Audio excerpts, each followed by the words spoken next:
අද හදමුද මාත් එක්ක මෙන්න මේ සී ෆුඩ් රයිස් එක. මේක හදන්න හරිම ලේසි. බලමු කොහොමද මේක හදන්නේ. කෙලවල් මාළුයි, දැල්ලොයි, ඉස්සොයි. ඉතින් මම මේ ටික මුලින්ම බැද ගන්නවා. මාළුත් ගොඩාක් වෙලා බදින්න ඕනේ නැහැ. මම මාළු පොඩි කෑලි වෙන්න කැපුවා. මම ලුණු කුඩුයි, එතකොට ගම්මිරිස් කුඩුයි දාලා මේක හොඳට සීසන් කරගන්නවා. ගොඩක් ඕනේ නැහැ.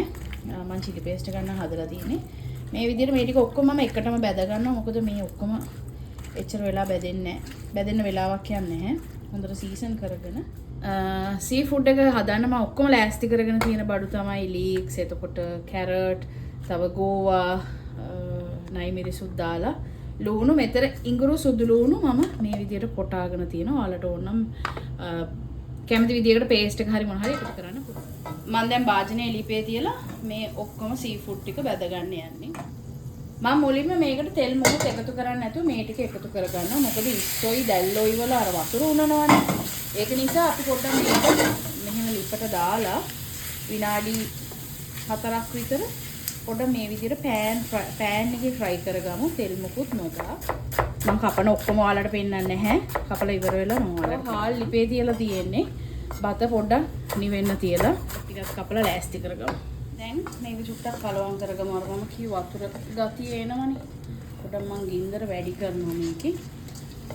වැඩි කරලා පොඩ්ඩක් තවුස්තම මෙහෙම තියාගන්න.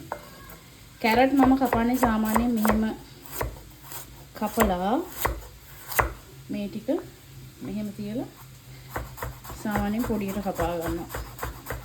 ඔයාලට ඕන නම් කැරට් ග්‍රේට් කරලා උනත් ගන්න පුළුවන්. ඒක ඔයාලගේ කැමැත්ත අනුව වෙනස් කර ගන්න පුළුවන්. දැන් මම මේකට යාර වතුර ගතිය නම් දැන් හිඳීගෙන යන්නේ. දැන් ගොඩක් දුරට මේ ඉස්සෝ මාළු එහෙම තැම්බිලා තියෙනවා. දැන් මම මේකට තෙල් එකතු කර ගන්නවා. මේ ටික බැදෙන්න ඕන ප්‍රමාණයට තෙල් එකතු කරලා අපි තව විනාඩි 5ක් 6ක් විතර මේක බැදෙන්න දෙන්න. ගෝවා කැපුවා. මේ ටික ඔක්කොම කපලා ලෑස්ති කරලා මේ ටිකත් ලෑස්ති කරලා තියෙන්නේ. රයිස් එක හදන්න අමාරු නෑ. ඉතින් මේ ටික ලෑස්ති කරගත්තා. දැන් මේ ටික බැදිලා තියෙන්නේ ගොඩක් දුරට. මම දැන් මේ ටික අයින් කරන්නේ නෑ. මේකට මම බිත්තර දෙකක් මෙහෙම කඩලා එකතු කර ගන්නවා. එකතු කරගෙන බිත්තර අර මේ වල ෆ්ලේවර් එක එකතු කරගෙන මම පොඩ්ඩක් බැතර ටික අපි මෙහෙම බැදගමු. දැන් බිත්තරේ ගොඩක් දුරට බැදිලා ඉවරයි. මේ ටික ඔක්කොම එකට මෙහෙම කලවම් කරගෙන මේ ටික චුට්ටක් මම එහාට කරලා මේකට තෙල් චුට්ටක් එකතු කරනවා. තෙල් චුට්ටක් එකතු කරන පේස්ට් එක මම එකතු කරගෙන පොඩ්ඩක් තෙලේ මෙහෙම බැද ගන්නවා. ඒකටම මම ලුණු ටිකක් එකතු කර ගන්නවා නයි මිරිසුත් එක්ක. මේ ඔක්කොම එකට කලවම් කරගමු.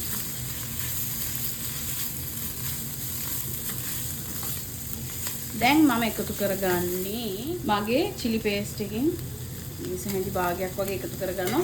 chili paste එක ටිකක් සැර වැඩි. අපිට ආයෙත් වෙනම දාගෙන කන්න පුළුවන්. chili paste එක එකතු කරගන්න නිසා මම මේකට කෑලි මිරිස් එකතු කරන්නේ නැහැ. එකතු කරන් පොඩ්ඩක් කලවම් කරගෙන සෝයා සෝස් ටිකක් එකතු කරගන්නවා මම. මේ ඉස්සෙන්දි එකමාරක් වගේ වෙන්නේ. හොඳට කලවම් කරගන්නවා. දැන් මම ගින්දර වැඩි කරගන්නවා ලිපේ මේකේ. වැඩි කරගෙන මම මේකට දැන් එකතු කරගන්නවා කැරට් ටික. කැරට් ටිකයි ගෝවා ටිකයි මම එකතු කරගන්නවා දැන්. එහෙම කලවම් කරගෙන මුකුඩු ගොඩාක් එකතු කරන්නේ නැහැ. මොකද බත් එකේ ලුණු තියෙනවා. මේ ටික සීසන් කරපු එකේ ලුණු තියෙනවා. මේ ටික හොඳට මෙහෙම කලවම් කරගෙන මම දැන් බත් ටික එකතු කරගන්නවා.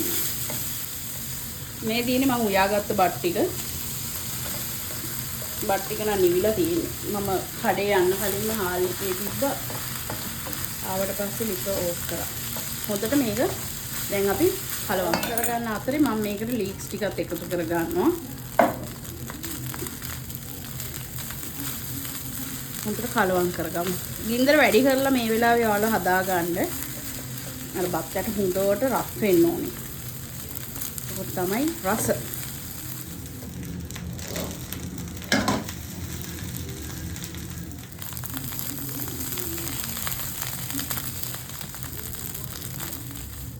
ඔන්න ඉතින් සී ෆුඩ් රයිස් එක හැදුවා. මේක ඇත්තටම පුදුම රහක් තියෙන්නේ. හදන්නත් ලේසි. ඉතින් ඔයාලටත් පුළුවන් මේ රෙසිපි එක try කරලා බලන්න. හැමදාම වගේ වීඩියෝ එක බලපු ඔයාලට ගොඩාක් ස්තුතියි. මම එහෙනම් ගිහින් එන්නම්. සුබ දවසක්.